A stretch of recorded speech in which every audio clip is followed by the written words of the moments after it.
Hello बच्चों, welcome back to my YouTube channel maths by Aakash sir. आज हम लोग पढ़ने वाले हैं बहुत ही मोस्ट इंपॉर्टेंट चैप्टर जो कि है बाइनोमियल थ्योरम। आज की फर्स्ट क्लास है, बहुत ही इंपॉर्टेंट क्लास है। आज हम लोग जानने वाले हैं इसमें बाइनोमियल क्या होता है, इसका हम लोग कैसे यूज़ करते हैं और कैसे कैसे टाइप के यहाँ पे क्वेश्चंस आते हैं बच्चों। और ये जो चैप्टर है बाइनोमियल, ये आगे के लिए भी बहुत काफ़ी इंपॉर्टेंट है। जब हम लोग कोई एग्जाम एनडीए वगैरह तक का एग्जाम देंगे तो उसमें काफ़ी क्वेश्चन बाइनोमियल्स के आते हैं। तो उस तरीके से भी ये भी क्वेश्चन जो चैप्टर है ये बहुत ज़्यादा इंपॉर्टेंट बन जाता है बच्चों, राइट। तो जानते हैं बाइनोमियल के बारे में, स्टार्ट करते हैं बच्चों। हम लोग क्लास छोटे पे x प्लस वाई की पावर 1 करते होंगे। x प्लस वाई की पावर 1 का मतलब होता है x प्लस वाई, राइट है।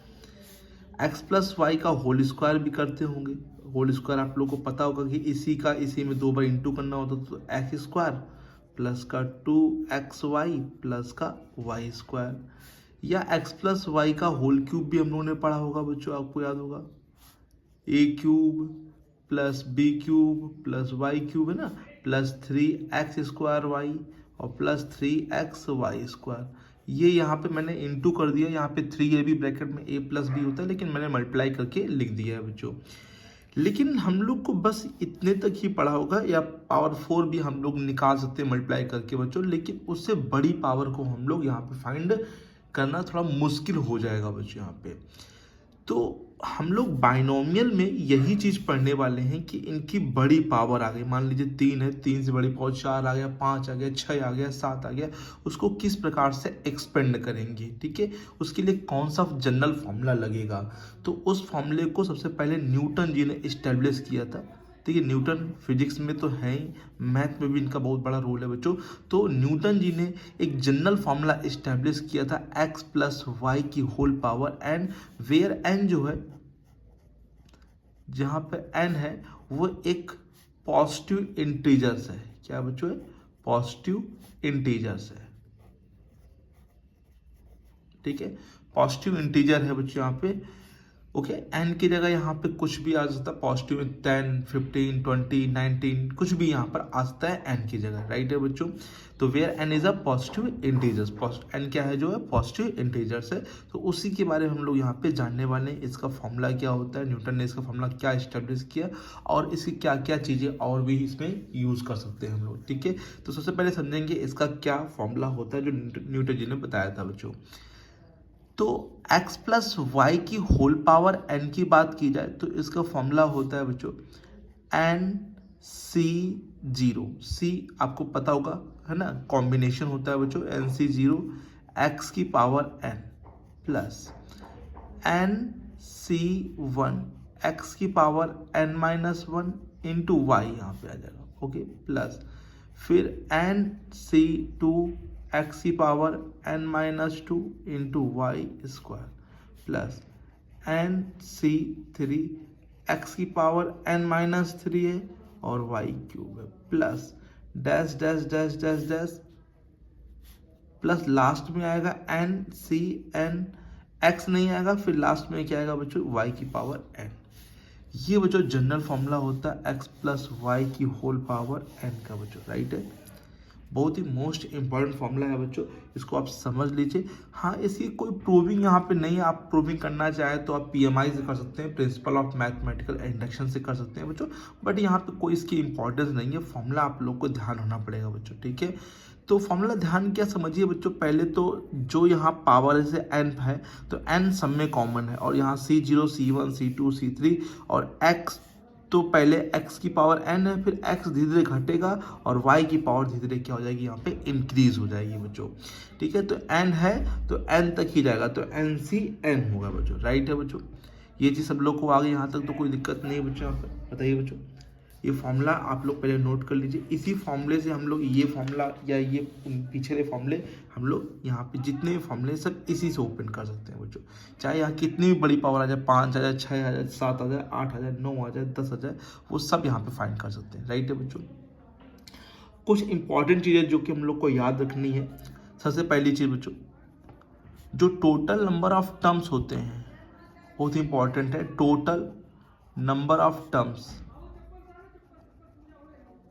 जो टोटल नंबर ऑफ टर्म्स होते हैं x प्लस वाई की होल पावर n में इज n+1, मतलब नंबर ऑफ टर्म्स जो होंगे, अगर यहाँ जो भी पावर उसमें एक ज़्यादा होके आता है ना, n+1 आता है बच्चों, राइट है बच्चों, है ना। x प्लस वाई की होल पावर n में कितने नंबर ऑफ टर्म्स होंगे, n+1। जैसे एग्जांपल में समझिए यहाँ पे, जैसे यहाँ एक पावर, तो टर्म्स देखिए यहाँ पे 2 हैं, यहाँ 2 पावर, तो यहाँ पे क्या होता है 3 टर्म्स है, तो 2 में एक ऐड हो गया, यहाँ पे 3 है तो देखिए यहाँ पे 4 है, तो यहाँ पे अगर मान लीजिए 6 है तो यहाँ पे कितने टर्म्स होंगे 7, यहाँ पे 8 है तो कितने टर्म्स हो जाएंगे 9 टर्म्स हो जाएंगे, राइट है बच्चों।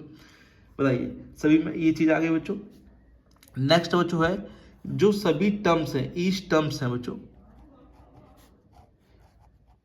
Each term of the expansion,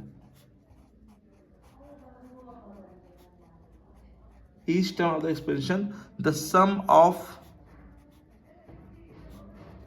ये जो सम लिखा है बच्चों, सम ऑफ एक्सपोनेंट जो है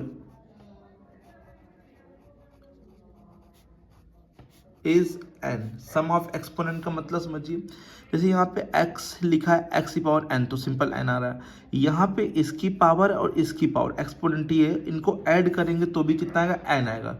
यहाँ पर देखिए इन दोनों को ऐड करिए बच्चों n आएगा, यहाँ पर ऐड करिए देखिए n आएगा, यहाँ पर देखिए अकेले n।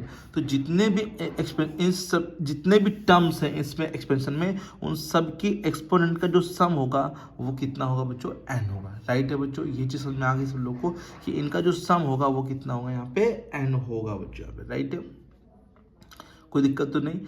Each term of the expansion the sum of exponent is n। चाहे जहाँ पे, जैसे यहाँ पे मान लीजिए 8 है तो आप कहीं पर भी ऐड करेंगे 8 आएगा। जैसे एग्जांपल यहाँ पे समझिए, जैसे यहाँ पे 2 है, देखिए यहाँ पे भी 2 पावर, एक यहाँ पे एक यहाँ 2, यहाँ देखिए यहाँ पे 3 पावर, तो यहाँ सब में 3 3 2 1 3 2 1 2 3, ठीक है। सब में जो पावर है जितनी भी वो सब में सेम रहेगी बच्चों। Each terms of the expansion the sum of exponent is n, right है बच्चों। अब बात करें कॉफिशिएंट की बच्चों, तो कॉफिशिएंट जो होते हैं, चाहे आप स्टार्टिंग से देखें, चाहे आप स्टार्टिंग से देखें, चाहे लास्ट देखें, कॉफिशिएंट अगर हम पहला स्टार्टिंग से फर्स्ट टर्म लेते हैं और लास्ट से ये टर्म लेते हैं तो कॉफिशिएंट सेम रहेंगे, क्योंकि NC 0 है और ये NC n, ये दोनों सेम ही रहते हैं, दोनों हम लोग को मालूम है फॉर्मूले के अकॉर्डिंग दोनों यहाँ पे बच्चों क्या रहेंगे, सेम रहेंगे बच्चों। तो जो जितने भी बाइनोमियल कॉफिशिएंट होते हैं from the beginning and from the end जो होते हैं वो इक्वल होते हैं। क्यों इक्वल होते हैं कि NCR जो होता है वो NCn-R की क्या होता है, इक्वल होता है। तो जितने भी बाइनोमियल कॉफिशिएंट, ध्यान देना कॉफिशिएंट की बात कर रहा हूँ, कॉफिशिएंट का मतलब होता है सिंपल ये जो x नहीं, ये कॉफिशिएंट इसका है, ये कॉफिशिएंट है, ये कॉफिशिएंट है। जैसे आप ये सेकेंड टर्म लेंगे यहाँ से और पीछे से भी सेकेंड टर्म लेंगे तो ये कॉफिशिएंट और ये कॉफिशिएंट जो होगा वो सेम होगा बच्चों, ठीक है। तो जो बाइनोमियल कॉफिशिएंट होगा from the beginning and from the end जो होंगे वो दोनों क्या होंगे, सेम होंगे, राइट है बच्चों, कोई दिक्कत तो नहीं। बताइए ये 3 चीज़ें आ गई बच्चों यहाँ पे, इस 3 चीज़ों में तो दिक्कत नहीं है। अभी आप लोगों को बताएंगे कि इसमें अगर 1 2 है, जैसे यहाँ पे 2 है, अगर 3 आएंगे 4 आएंगे तो कितने टर्म्स होंगे, उनके लिए फॉर्मूला हम आगे बताएंगे। अभी फिलहाल हम लोग बाइनोमियल पढ़ रहे हैं। आप लोग को पता होगा बाइनोमियल का मतलब होता है 2 टर्म्स, जिसमें क्या होते हैं, केवल 2 टर्म्स होते हैं एक्सपेंशन में, वो बाइनोमियल एक्सपेंशन कहलाता है। हम लोग को पढ़ना है बाइनोमियल थ्योरम, तो उसी से हम लोग को बाइनोमियल थ्योरम भी पढ़ना पड़ेगा बच्चों, ठीक है। तो चलते हैं आगे बच्चों। अभी हम लोगों ने फॉर्मूला जाना है x प्लस वाई की पावर n में। अगर यही फॉर्मूले में हम लोग y की जगह -y रिप्लेस कर दें तो फॉर्मूले को समझिए बच्चों, ये कैसा हो जाएगा, NC0 x की पावर n, पहला टर्म सेम, फिर माइनस, अल्टरनेट प्लस माइनस आएंगे, NC0 फिर NC1, फॉर्मूला सेम रहेगा, फॉर्मूले में चेंजमेंट नहीं आएगी बच्चों, फिर प्लस NC2 x की पावर n-2 y स्क्वायर, फिर माइनस NC3 x की power n-3 y cube, okay, फिर प्लस NC4 x की पावर n-4 और y की पावर 4 और plus dash dash dash dash dash. Last में बच्चों हम लोग को कंफर्म नहीं कि इवन है कि ऑड है, तो हम लोग -1 की पावर n लिख देंगे, ठीक है, और बाकी NCn और y की पावर n, x खत्म हो जाएगा, y हो जाएगा। तो यहाँ -1 की पावर n क्यों लिखा कि n हम लोग कंफर्म नहीं कि इवन है कि ऑड है। जब इवन ऑड हम लोग कंफर्म होगा तो यहाँ पे प्लस माइनस भी कंफर्म हो जाएगा। जैसे मान लीजिए n की जगह 7 है तो यहाँ 7 आएगा तो क्या हो जाएगा, माइनस हो जाएगा, राइट है। 8 है तो 8 रखेंगे तो यहाँ प्लस में आ जाएगा, राइट है। बाकी अल्टरनेट यहाँ पे लिखे जाएंगे, ठीक है। जब कभी भी यहाँ पर बीच में माइनस होगा तो अल्टरनेट प्लस माइनस आएंगे बच्चों, पहले प्लस फिर माइनस फिर प्लस फिर माइनस फिर प्लस फिर माइनस, इस प्रकार से यहाँ पे एक्सपेंशन होगा बच्चों। ओके बच्चों, बाकी यहाँ पे फॉर्मूला, ये फॉर्मूला और ये फॉर्मूला दोनों ही फॉर्मूले सेम है, बस दिक्कत क्या है इसमें सभी टर्म्स पॉजिटिव हैं, इसमें अल्टरनेट पॉजिटिव नेगेटिव है बच्चों, राइट है बच्चों। तो ये भी फॉर्मूला इंपॉर्टेंट है, जब माइनस होगा तो हम लोग ये यूज़ कर लेंगे, राइट है। आप समझिए, अब एक फॉर्मूले को और भी इंपॉर्टेंस यहाँ पे 1 प्लस, अगर हम x की जगह मान लीजिए 1 कर दे और y की जगह x कर दे, 1 प्लस एक्स की पावर n, ये फॉर्मूला बहुत ध्यान से समझिए कि इस फॉर्मूले का यूज़ हम लोग ज़्यादा करेंगे, ठीक है। 1 प्लस एक्स की पावर n मतलब x की जगह 1 कर देंगे तो n c 0, x तो आएगा नहीं क्योंकि 1 की पावर n 1 ही रहेगा बच्चों, प्लस n c 1, x नहीं आएगा लेकिन y की जगह क्या आएगा x, इसी प्रकार से n c 2 यहाँ पे क्या आ जाएगा x square plus n c 3 x cube plus n c 4 x की पावर 4, और इस प्रकार से dash dash n c n और x की पावर n, राइट है बच्चों। काफ़ी मोस्ट इंपॉर्टेंट फॉर्मूला है। अगर हम इसको उल्टा भी यूज़ करें x प्लस 1 की पावर n, तो बताया मैंने कॉफिशिएंट सेम होते तो कोई दिक्कत नहीं, बस यहाँ पे n c 0, अभी उल्टा चलेगा x की पावर n, है ना, n c 1 x की power n minus 1 plus n c 2 x की पावर n माइनस 3, है ना, इस प्रकार से चलेगा और लास्ट में क्या आ जाएगा n c n। तो फॉर्मूले दोनों सेम लिखे हैं बच्चों, यहाँ कोई दिक्कत नहीं। जैसे यहाँ n c 0 है वो x की पावर n है, यहाँ पर देखिए n c n है, तो n c 0 और n c n सेम होते हैं, ओके। जैसे यहाँ n c 0 लिखा है, यहाँ n c n लिखा है, दोनों सेम ही चीज़ होते हैं। तो मेनली आप लोग ऊपर फॉर्मूला यूज़ करिएगा, ये सबसे अच्छा फॉर्मूला है, काफ़ी जगह यूज़ करूँगा मैं इस फॉर्मूले को जो, राइट है बच्चों। तो इतनी चीज़ बच्चों सब लोगों को समझ में आ गई, यहाँ तक तो कोई दिक्कत नहीं। मैंने बताया न्यूटन जी ने जो एक्सपेंशन किया बच्चों, एक फॉर्मूला स्टेब्लिश किया x प्लस वाई की पावर n, जनरल फॉर्मूला है ना। फॉर्मूले को बहुत सिंपल तरीके से आप लोग याद रखना, कोई डिफिकल्टी क्रिएट नहीं हो। और इसको प्रूविंग करने के लिए मैंने बताया आप लोग को PMI का यूज़ करते हैं, लेकिन वो आप क्यों करेंगे, आप लोग सिंपल से फॉर्मूले को याद रखिए, है ना। कोई फॉर्मूला कोई डिफिकल्ट नहीं है, 0 1 2 3, एक पावर बढ़ रही है एक पावर घट रही है बच्चों, n फिर n minus 1 n minus 2 n minus 3 और y, और सभी में इनका एक्सपोनेंट का जो सम होगा वो जितना यहाँ पर होगा वही आएगा बच्चों, राइट है। और नंबर ऑफ टर्म्स क्या होंगे n प्लस 1, ऑलवेज एक ज़्यादा टर्म्स आते हैं बच्चों, राइट है। तो इतना नोट कर लीजिए। अब फिर हम लोग आगे चलते हैं और भी कुछ चीज़ें जानते हैं इंपॉर्टेंट बच्चों, यहाँ पे आप समझते हैं बच्चों आगे। अभी जो हमने दो फॉर्मूले बच्चों पढ़े हैं, x प्लस वाई की power n and x minus y की पावर n, अगर इन दोनों को हम लोग आपस में ऐड कर दें, जैसे x प्लस वाई की पावर n और प्लस x माइनस वाई की होल पावर n, अगर हम इन दोनों को ऐड करते हैं तो आप देखिए बच्चों कुछ टर्म्स वहाँ पे कट जाएंगे और कटने के बाद कुछ टर्म्स ऐड हो जाएंगे, वो सब 2 2 हो जाएंगे, 2 कॉमन ले लिया जाएगा।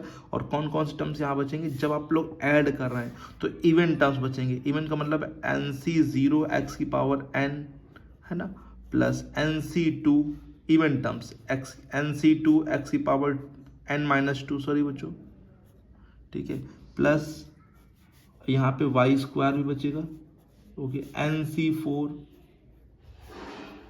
एक्स की पावर n माइनस 4 वाई की पावर 4, इस टाइप से टर्म्स यहाँ पे बचेंगे बच्चों, राइट है।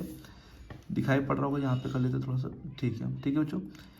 अगर हम बात करें जैसे यहाँ पे मान लीजिए x प्लस वाई की power whole power n minus, अगर हम इन्हें सब्ट्रैक्ट करते हैं बच्चों, ठीक है, अगर हम इन्हें सब्ट्रैक्ट करेंगे तो ऑड टर्म्स बचेंगे बच्चों। ऑड टर्म्स कौन कौन से, जैसे NC1 x की पावर n माइनस 1 और y, यहाँ 1 है तो यहाँ n माइनस 1 आएगा, प्लस का y आएगा, राइट है बच्चों। फिर प्लस NC3 x की पावर n माइनस 3 y की पावर 3 और NC5 इसी प्रकार से x की पावर n माइनस 5 y की power 5 plus dash dash dash, okay बच्चों। तो ये भी दोनों काफ़ी इंपॉर्टेंट है। अगर ये दोनों टर्म्स मतलब इस प्रकार से सेम दिए जा रहे हैं, डिफरेंस है प्लस माइनस का बच्चों, और बीच में प्लस लगा है तो इवन टर्म्स बचेंगे और माइनस लगा है तो ऑड टर्म्स बचेंगे बच्चों, ठीक है। बात करें नंबर ऑफ टर्म्स की, नंबर ऑफ टर्म्स कितने होंगे ये डिपेंड करता है n पर बच्चों। इफ n इज ऑड, समझिए बच्चों, इफ n इज ऑड, अगर n क्या है बच्चों, ऑड है, देन नंबर ऑफ टर्म्स जो हो जाएंगे वो दोनों ही केस में बच्चों n+1/2 होंगे बच्चों। कितने होंगे? n+1/2। n इज अगर ऑड है बच्चों, n क्या दे रखा है हम लोग को? ऑड दे रखा है, तो नंबर ऑफ टर्म्स n+1/2 हो जाएगा। और अगर n इज इवन, n क्या है बच्चों? इवन है, तो इवन में पहले केस में, इस वाले केस में समझिए, इस वाले केस में जो नंबर ऑफ टर्म्स बचेंगे वो बनेंगे n/2 प्लस का 1। ठीक है, n इज इवन है तो पहले केस में n/2 प्लस 1, और दूसरे केस में माइनस है तो ये n/2 टर्म्स होंगे। ठीक है, इतने टर्म्स पहले वाले केस में होंगे बच्चों, और इतने टर्म्स बच्चों दूसरे वाले केस में होंगे। पहले केस मतलब इसमें, और ये दूसरा केस। ठीक है, तो पहले टर्म अगर इवन है तो इवन के लिए दिक्कत होती है। इवन में अगर पावर है बच्चों तो पहले में n/2 प्लस 1 है, और अगर इसमें बात करें तो n/2 टर्म्स होंगे बच्चों। लेकिन अगर ऑड है तो आप दोनों के लिए सेम फॉर्मूला यूज कर सकते हैं, n+1/2 टर्म्स यहाँ पर होंगे बच्चों। राइट है बच्चों, समझ में आ गया बच्चों? इतनी चीज आ गई बच्चों, कोई दिक्कत तो नहीं यहाँ पे। तो अब यहाँ पे एक चीज समझ लीजिए, जो NCR है बच्चों, NCR इज ग्रेटेस्ट, क्या होगा बच्चों? ग्रेटेस्ट होगा। कब होगा? फॉर r = n/2 के लिए। If n is even, n क्या है बच्चों बोलिए? अगर इवन है तो ये क्या हो जाएगा? ग्रेटेस्ट हो जाएगा बच्चों। किसके लिए? r = n/2 के लिए। और फॉर r = सॉरी बच्चों, n+1/2 और n-1/2, अगर क्या है? ये ऑड है बच्चों। n क्या है बच्चों? ऑड है, तो ये जो होंगे दोनों टर्म्स क्या होंगे? ग्रेटेस्ट होंगे बच्चों। राइट है, तो ये ग्रेटेस्ट टर्म कहलाएंगे यहाँ पे। समझ में आ गया सब बच्चों को? कोई दिक्कत तो नहीं यहाँ पे। अगर ये समझ लेते हैं, NCR ग्रेटेस्ट कब होगा? जब r = क्या होगा? n/2 if n is even. n क्या होगा? इवन है। और अगर ऑड हुआ तो दो टर्म्स ग्रेटेस्ट होंगे, n+1/2 एंड लगा लीजिए बच्चों, बीच में और नहीं, एंड n-1/2। ठीक है, ये दोनों के लिए अगर n ऑड है तो दोनों ही टर्म्स क्या होंगे बच्चों? ये ग्रेटेस्ट कहलाएंगे। राइट है बच्चों, अब चलते हैं आगे बच्चों। हम लोग जानते हैं पास्कल ट्रायंगल्स किस प्रकार से बनता है। पास्कल ट्रायंगल्स बनाना बहुत ही इजी है बच्चों। आज तुम लोगों को सिखा देंगे पास्कल ट्रायंगल किस प्रकार से बनाते हैं बच्चों। तो समझते हैं पास्कल ट्रायंगल।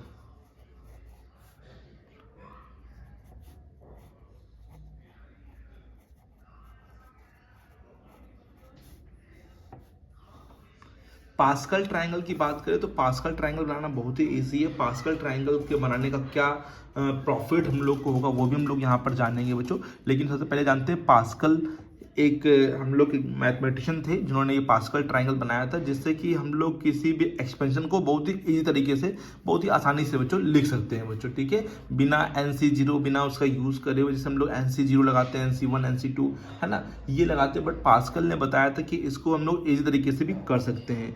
इसके लिए उन्होंने कुछ क्या यहाँ पे टर्म्स लिए थे। n=0 से स्टार्ट करते हैं हम लोग, n=0, n=1, n=2, n=3। ठीक है, मैं 5 तक कर दे रहा हूँ, 4 है, 5 है, एक और लेते हैं, 6 भी ले लेते हैं। ठीक है, 6 तक यहाँ पे कर लेते हैं, थोड़ा सा ऊपर कर लेते हैं जिससे आपको दिखाई पड़े। ठीक है, तो क्या होता है, पहले 0 के लिए पहले यहाँ पर 1 लिखिए, बीचों बीच यहाँ पे क्या 1। अब 1 के लिए इधर भी, यहाँ पर भी इधर 1 है और इधर भी बीच में 1। ठीक है, थोड़ा ये बीच में गैप रहेगा। ठीक है, जहाँ 1 लिखा है तो ये 1, ये 1, ऐसे ट्राइंगल ऐसा बनेगा 2। अब 2 समझिए, 1 के पहले तो कुछ है नहीं तो यहाँ पर 1 लिखिए, और यहाँ बीच में, इन दोनों के बीच में जहाँ ये लिखा है तो 1 और 1 दोनों को ऐड कर लीजिए, कितना हो जाएगा 2। 1 और 1 कितना हो जाएगा 2, ऐड कर। 1 के इधर तो कुछ है नहीं तो फिर हम लोग यहाँ पर 1 लिख देंगे। ठीक है बच्चों, समझ में आ गई ये चीज़।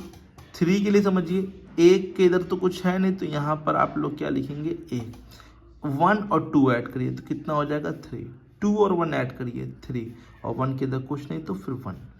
4 के लिए भी 1 में इधर कुछ नहीं तो यहाँ पे आप लोग क्या लिखेंगे, हमेशा 1 ही लिखेंगे।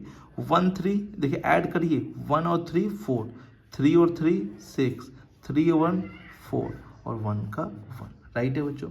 5 के लिए यहाँ पर क्या आएगा 1, 4 और 1 कितना हो जाएगा 5, 4 और 6 कितना हो जाएगा 10, 6 और 4 कितना हो जाएगा 10, 4 1 कितना हो जाएगा 5 और ये 1 का 1, राइट। कितना ईजी है। 6 के लिए पहले ये किसके लिए बनाया, 5 के लिए बनाया ना बच्चों, हाँ 5 के लिए बनाया। और 6 के लिए देखिए बच्चों यहाँ पर फिर से 1 1 5 कितना हो जाएगा 6, 10 5 कितना हो जाएगा 15, 10 10 कितना हो जाएगा 20, 10 5 कितना हो जाएगा 15, 5 1 कितना हो जाएगा 6 और 1 का 1, राइट है बच्चों। अब इससे क्या प्रॉफिट है, देखिए ट्राइंगल का शेप बनना है, इसके लिए से पास्कल ट्राइंगल पास्कल ने बनाया था और ट्राइंगल की फॉर्म बनता है तो पास्कल ट्राइंगल्स रूल बोलते हैं। तो इससे क्या प्रॉफिट है बच्चों, जैसे आप लोग 6 तक है 7 तक ऐसे कर सकते हैं, तो इससे क्या होता है एक्सपेंशन करना बहुत ही ईजी हो जाता है। जैसे मैं आपको दिखाऊं बच्चों यहाँ पे करके, जैसे पावर 6 है मान लीजिए यहाँ पे, ठीक है। तो ऐसे एग्जाम्पल से लेते हैं बच्चों, x प्लस वाई की power 6, okay, x plus y की पावर 6। तो आप लोग क्या करते हैं NC0 फिर NC1 NC2 NC3 NC4 इस प्रकार से करेंगे। बट जब आपको 6 है तो 6 की पावर ये पता है कि ये है तो 1, मतलब कि पहले x की पावर 6 1 ना लिखें बच्चों, फिर दूसरा क्या है 6, अब x की पावर 1 कम हो जाएगी और y 4 हो जाएगा। फिर यहाँ कितना लिखा है 15, तो 15 लिखेंगे, x की पावर 4 y की पावर 2, ऐड करने पे 6 आना चाहिए, देखिए यहाँ भी 6 है यहाँ भी 6। फिर क्या है 20 है ना, x की पावर 4 था तो कितना आएगा 3, y की पावर 1 बढ़ जाएगा 3, यहाँ पे देख लीजिए ऐड करने पे 6 आना चाहिए, ठीक है 20। और फिर क्या है ये सॉरी 15 है, 10 और 5 15 हो गया यहाँ 15 है ना, x की पावर 3 है तो यहाँ पे कितना आएगा 2, तो y की पावर कितना आ जाएगा 4, ऐड करने पे 6 आ रहा है। फिर कितना आएगा 6, फिर x 1 आएगा तो y कितना आएगा 5, और फिर 1 लिखें चले लिखे कोई दिक्कत नहीं, लेकिन y की पावर कितना आ जाएगा 6, राइट। दिख रहा है यहाँ पे बच्चों कितना इजी हो गया एक्सपेंड करना बच्चों। 6 की पावर को मैंने इस प्रकार से एक्सपेंड कर दी, देखिए बिना कुछ करे एक्सपेंड हो गया, सिंपल फॉर्मूला याद हो गया कि x की पावर 6 है, फिर 6 x की पावर 5 y 15 फिर 20 फिर 15 फिर 6 फिर सिंपल, मतलब एक बार x की पावर देखिए यहाँ पे डिक्रीज हो रही, y की पावर को धीरे इंक्रीज करना है। इसी प्रकार 5 की पावर 4 की पावर। अच्छा हाँ दिक्कत ये 7 8 9 तो आप लोग को बनाना पड़ जाएगा, वहाँ पे आप लोग को पीछे का याद होना पड़ेगा कि हाँ पीछे क्या है। वैसे आप लोग को 6 का याद है तो फिर 7 का बना सकते हैं, जैसे कैसे पहले 1 आएगा फिर 6 1 7 15 6 21 फिर 35 फिर 35 फिर 21 फिर 7 फिर 1, इस प्रकार से बना सकते हैं पास्कल ट्राइंगल रूल से बच्चों। तो समझ में आया बच्चों पास्कल ट्राइंगल क्या रूल है यहाँ पे, क्या अहमियत है बच्चों यहाँ पे, ठीक है। तो पास्कल ट्राइंगल आप लोग को समझना पड़ेगा यहाँ पे, ठीक है, इंपॉर्टेंट है बच्चों, राइट है। तो बच्चों इसको भी आप लोग नोट कर सकते हैं पास्कल ट्राइंगल को। आप चलते हैं बच्चों आगे, हम लोग देखते हैं और यहाँ पे क्या क्या चीज़ें हैं बच्चों। आप बात करते हैं जनरल टर्म्स की, तो जनरल टर्म क्या होता है ये हम लोग समझते हैं यहाँ पे। जनरल टर्म की बात करें बच्चों तो हम लोग x प्लस वाई की पावर n की बात करेंगे, इसका जनरल टर्म का मतलब कोई भी एक टर्म्स है।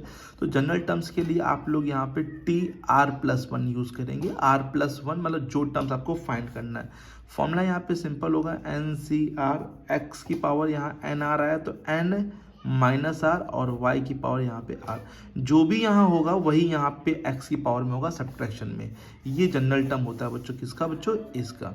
इससे क्या प्रॉफिट है, इससे आप लोग कोई भी टर्म्स फाइंड कर सकते हैं, 10वां 11वां 12वां, जो r है ये टर्म्स को बताएगा। जैसे मान लीजिए आपको 11 टर्म फाइंड करना है एग्जाम्पल में, तो 11 का मतलब r की जगह आप लोग क्या रखेंगे 10 रखेंगे, 11 नहीं रखेंगे, 11 रख देंगे तो 12 बन जाएगा। r की जगह एक कम रखेंगे, बाकी वैल्यू पुट कर देंगे, आपको 11 टर्म फाइंड हो जाएगा बच्चों। तो इसकी हेल्प से बहुत सारी चीज़ें बच्चों फाइंड करेंगे। तो ये काफ़ी मोस्ट इंपॉर्टेंट फॉर्मूला है, जनरल टर्म फॉर्मूला बच्चों, बहुत ज़्यादा यूज़ करेंगे हम लोग, राइट है।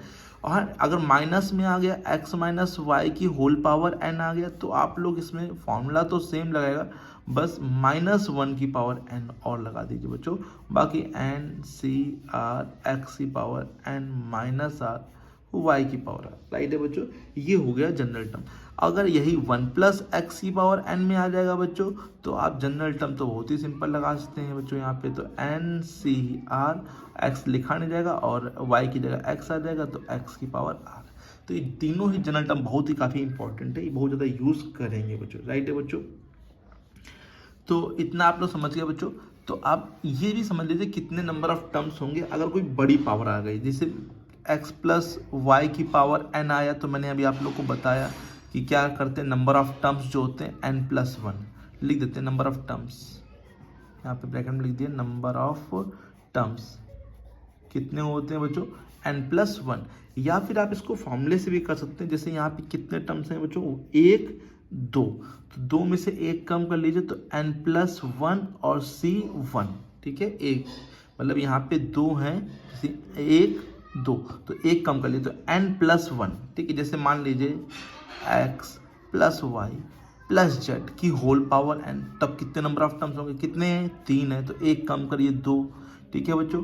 तो 2 करेंगे तो बच्चों n+2, राइट है, और c और यहाँ जितना है वही यहाँ पे जाएगा। मान लीजिए यहाँ पे x + y + z + w मान लीजिए यहाँ पे कि होल पावर n है, तो 4 टर्म्स है तो n+3 और c3, तो ये नंबर ऑफ टर्म्स यहाँ पर बनेंगे। इस फॉर्मूले को सिंपल से आप लोग नोट कर सकते हैं बच्चों।